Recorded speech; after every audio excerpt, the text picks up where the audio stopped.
Gift-based ministry is knowing the personalities, passions, and gifts of your leaders in order to position the right person in the right seat. Now, it's important when we talk about gift-based ministry that you understand in that definition we talk about leaders. And you might think, well, are the people we have involved in ministry actually leaders?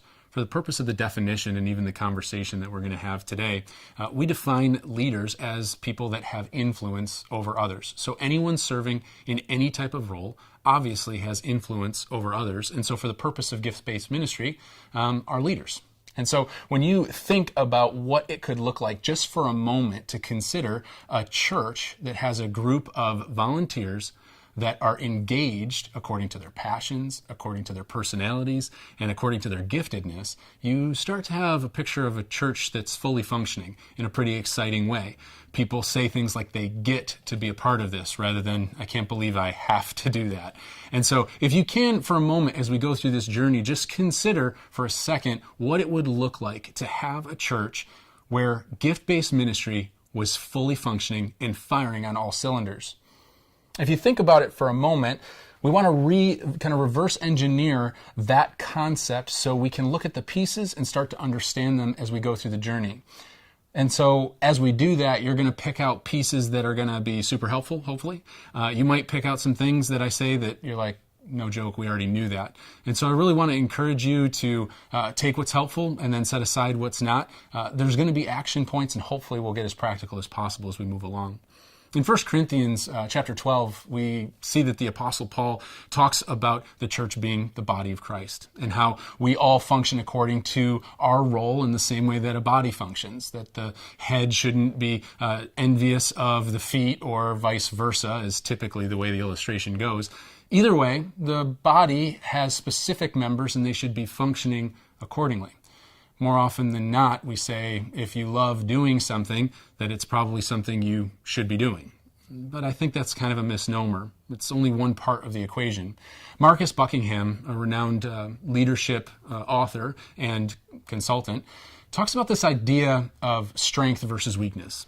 In the right circles or in specific circles, you'll hear people say you need to marginalize your weaknesses and just focus on your strengths. And others that say, listen, if you want to be well-rounded and a good leader, you need to kind of marginalize your strengths because you're already good at them and really work on your weaknesses. And the thing that I like about what Marcus Buckingham presents is that strengths and weaknesses aren't really about this idea of what you're good at as much as it is how it makes you feel when you're completed with the action.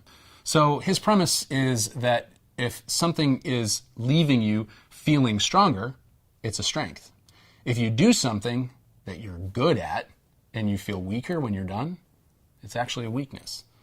It's an interesting concept as we kind of go along this journey to maybe reorient our minds around the idea of strengths and weaknesses and giftedness and passions, because they all get kind of convoluted. And so hopefully throughout today's journey and in the following messages that are going to be shared, that you'll be able to pick out those pieces and understand them individually.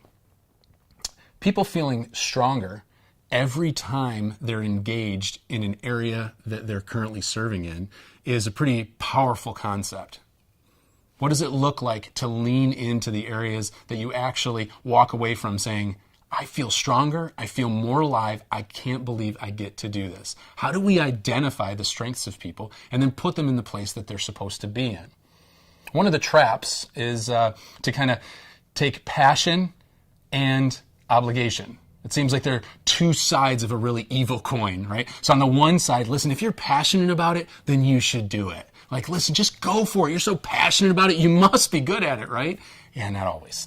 And the other side of that ugly coin is obligation, right? Like, listen, we need help. If you love Jesus, you'll help us.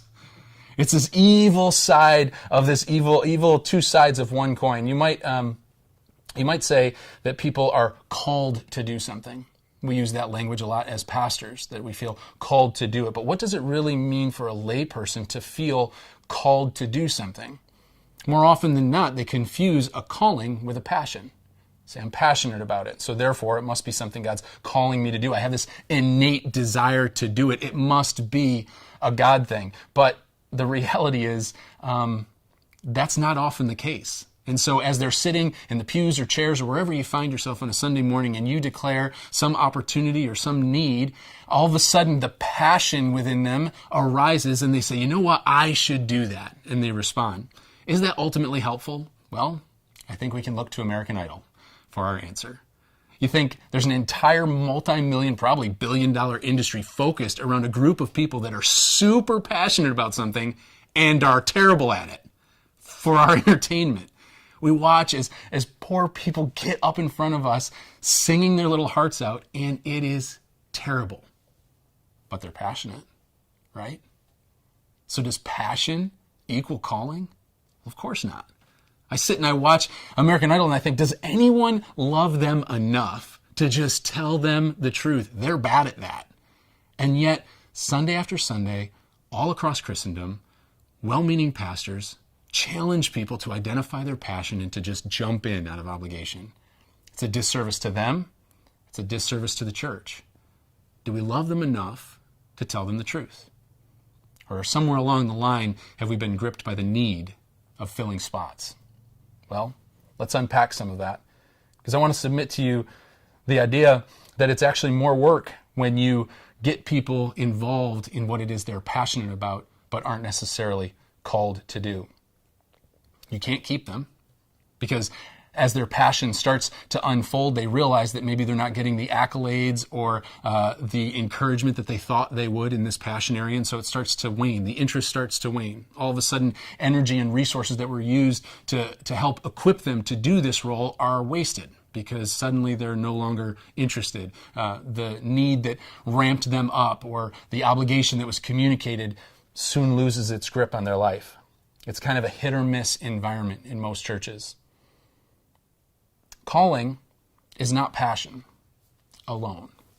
I want to submit to the idea that calling is revealed at the intersection where passion meets giftedness. Where you're passionate about something and you're gifted in another area, and where those two intersect are in fact what God has called you to do. It's the way He's wired you. He's given you this passion and He's given you this giftedness, and where they intersect becomes this opportunity for serving. As pastors, our role is to equip the saints, right? To do the work of the ministry, equip the saints to do the work of the ministry, not do the work of the ministry and then try to trick the saints into joining us, obligate them into being a part of things. And I'm not saying that we're all that bad, because I'm sure that there's a wide range of people watching this video. But I know that all of us are guilty at some point or another of thinking about the things that need to be done and looking across the congregation of people and saying, can anybody just help? Like, it seems like that person's pretty good at it. Why don't I just ask them? Can I make them help me in some way? I want to encourage you to just take a couple minutes and consider the idea of what it would look like to create a system where people could identify their passion and their giftedness, connect it with their personality, and the church wins. Christendom wins.